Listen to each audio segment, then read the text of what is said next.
Hello everyone, I'm Leslie Cornwell, certified nurse midwife with Empowering Midwifery Education. This section has to do with physiological changes during pregnancy. A legal disclaimer we put at the beginning of all of our presentations. This information is for general and educational use only. Content is not intended to substitute for professional, clinical, or legal advice. We strive to keep our information as accurate and timely as possible, but make no promises and guarantees it works for your local unique situation. Course objectives, the students will be able to verbalize what exactly are the different components of when someone gets pregnant, the physiological changes that occur. They'll be able to verbalize the signs and symptoms of what's normal and what's not normal, and especially the different ages, gestational ages throughout the pregnancy. There's different changes that occur. So there's physiological changes that are very classic and consistent in the first trimester, in the second trimester, and the third trimester. They'll be able to verbalize how you can diagnose pregnancy by these physiological changes. Not having a period, breast tenderness, Chadwick's sign, the bluish cervix, like the list goes on and on. The nausea, the vomiting, the moodiness, the needing to eat all the time because the blood sugar gets low. There's a lot of estrogen, progesterone, and hormones that are going through their body that can really impact how they're feeling. The blood flow increases greatly, the feet size change, their hips change, their breast enlarge, and the milk starts coming in. I mean, there's just so many crazy hormones that happen during pregnancy. So you'll be able to talk to women as a midwife, a healthcare practitioner, how to support them through the pregnancy changes and what's normal, what's not normal, what can we help to decrease those symptoms with comfort measures, exercise, nutrition, decreasing stress, modifying activity, eating better, drinking more. There's so many things we can talk about that they can change or they can't change just depending on what it is. So this topic is really, really important because pregnancy is this amazing process that happens to a woman's body when she has a baby. She becomes pregnant in her body, that she can make immense amount of changes happen in a short amount of time. You are now growing another being. The cells are growing astronomically. The body is preparing to grow the baby, to feed the baby, to support the baby, to birth the baby, to nurse the baby after it comes. Like, there's just, the placenta is grown just for the baby, and then as soon as the baby delivers, it is no longer utilized. Like, the power of what a woman's body has as soon as they get pregnant until postpartum is just absolutely phenomenal, what evolution has designed with this process. There's many systems that are impacted. Their muscles, their hormones, the reproductive system. They're no longer going to get pregnant again because they're already pregnant.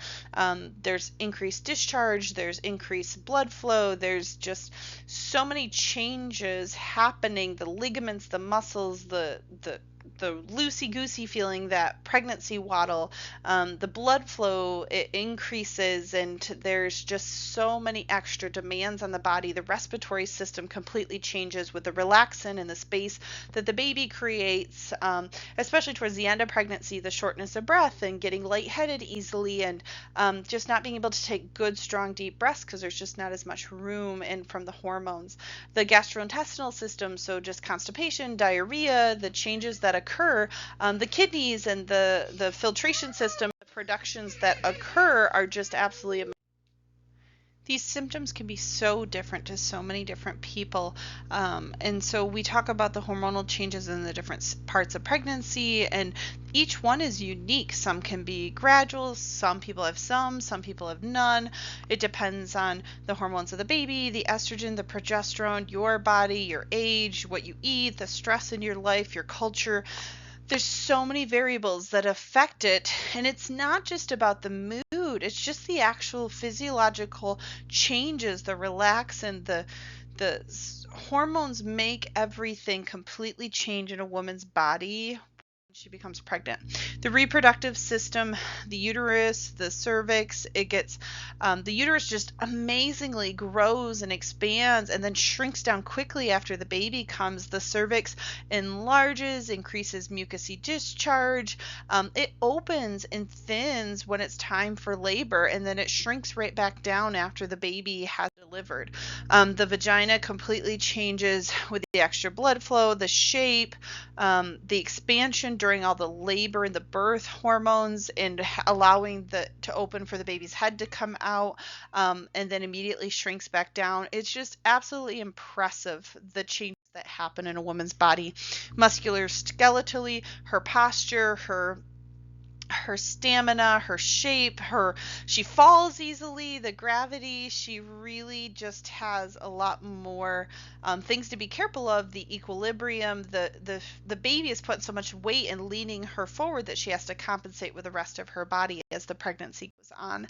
The articular changes, so the relaxin hormones, the estrogen, the progesterone, particularly the estrogen, progesterone at the beginning with the hips and the cramping and the stretching, and then towards the end of the pregnancy, the relaxin and those hormones peak up again to prep for the actual birth process. Water retention, particularly in the summertime, and increased salts and dehydration. She'll have some swelling, and sometimes it can be serious. It could be preeclampsia versus just normal physiological changes. There's certain joints that get particularly tender and reshape and shift, especially the pelvic bones. The ligaments, they just become so laxed for quite a while after the baby comes. And so it's really important. I wish more and more midwives would recommend physical therapy, pelvic floor support after birth. Muscular skeletal changes, with the uterus enlarging and the abdominal muscles having to support all that, you get extra girdle stability. Some people have to use an abdominal support binder. The curve of their spine really gets exaggerated, so especially if she has a chronic history of back issues and problems and pinched nerves. Seeing a chiropractor, exercise, good proper body mechanics, eating well, not excessive weight gain during pregnancy will help a lot of these discomforts that happen during pregnancy. Cardiovascular changes, there's a drastic increase of cardiac output, 30 to 50% above the normal baseline, particularly in the third trimester. It's meant to compensate with that blood loss and the circulatory process. So if you have a woman that has a history of cardiac disease, it's really important to kind of learn more about it, what stressors will affect it, what won't. Some women get heart arrhythmias, some women get palpitations, shortness of breath easily, their heart will race. There's just so many things that can happen.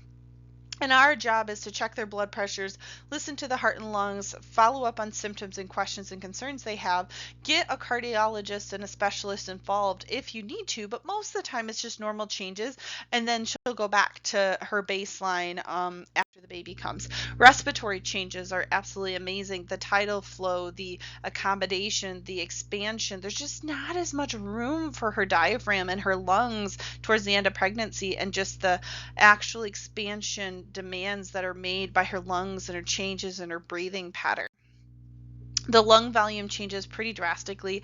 The residual capacity decreases by 10 to 25%. The expiratory reserve volume increases or decreases by 15-20%. The residual volume decreases by 20-25%. The overall lung capacity decreases. She has an increased respiratory capacity overall of 5 to 10%. The rate will typically be a little bit faster. The increased tidal volume, 30 to 50%. So there's just, depending on what stages of the pregnancy, particularly towards the end, you'll see the most of the respiratory changes coming into place.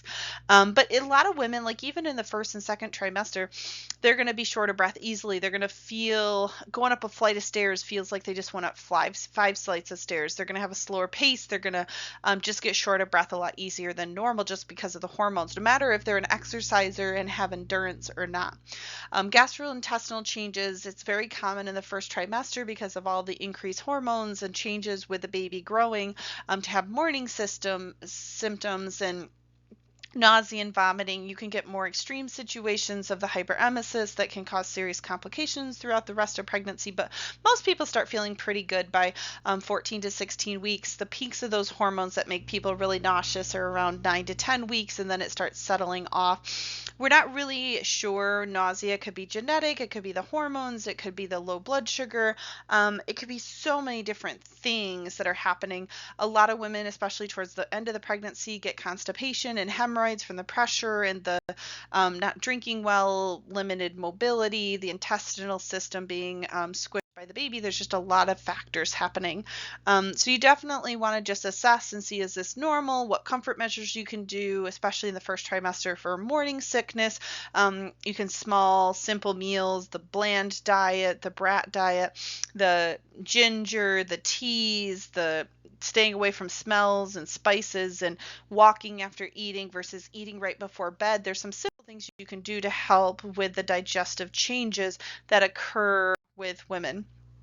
The renal changes, so the kidney function, there's a lot of tests they can do, especially towards the end of the pregnancy with the kidneys if they're worried about preeclampsia and blood pressure issues. The water retention is common during pregnancy, so you want to eat well, limited salts, limited processed foods, drinking lots of water to keep your kidneys working well. These are key common signs and symptoms of pregnancy. But you just didn't get a period. You're due, you're late, you took a pregnancy test and the HCG hormones were present, and now you are confirmed pregnant. The breasts can get enlarged, they can get tender. Some women start leaking before the baby is delivered. Usually that's a minimum 17, 18 weeks. We've seen that happen. Nausea with some vomiting, the mood swings, the pelvic achiness, they just feel off is a very common symptom. During an exam by a midwife, the uterus can be enlarged, you could get a heartbeat, the cervix can be softer, you can have the Chadwick sign with the bluer tint from the increased blood flow. You can do a pelvic ultrasound, you can do a bimanual examination. There's a lot of things you can do. You could take a urine pregnancy test, you could do a blood test. There's just so many things out there to confirm. The official diagnosis is based on ultrasound, fetal heart rate, beta HCG being noted on a urine or a blood test. You could do quantitative measures versus qualitative. Quantitative is the actual number for the HCG versus qualitative just tells you yes or no, it's present. HCG is not present when out being pregnant in women. If you get a positive pregnancy test and you're a man, you start worrying about prostate cancer. So HCG is a very classic hormone that's tested in those urine pregnancy tests to determine if someone's pregnant or not.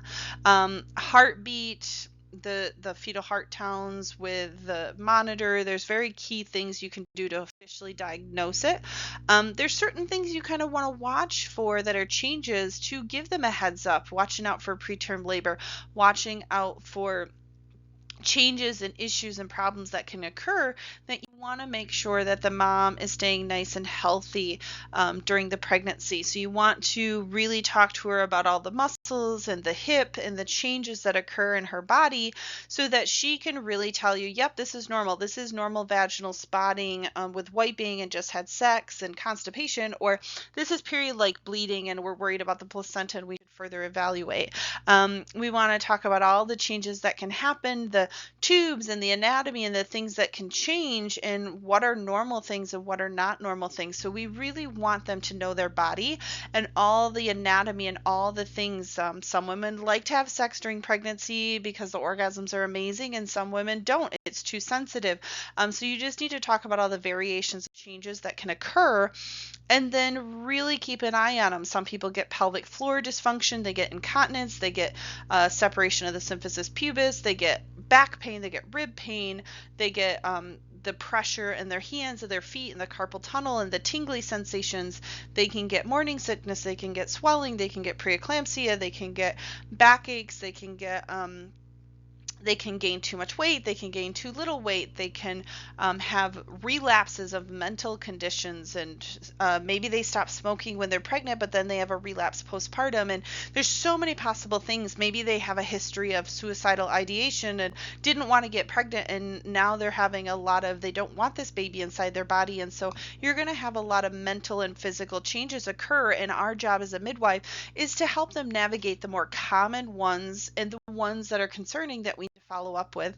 So this is the intent of this section, is just to give you a high level overview of all the things that happen in a woman's body when she becomes pregnant.